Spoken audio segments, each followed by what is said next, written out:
Today is Chunbun, which marks the seasonal division when the length of the day equals that of the night, according to the traditional Korean calendar.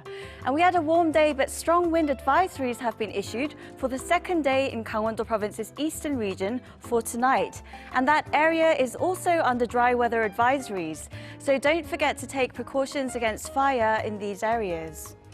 Temperatures will rise further on Saturday afternoon, and there's going to be up to 10 millimeters of rain until later that night in central areas and in Seoul.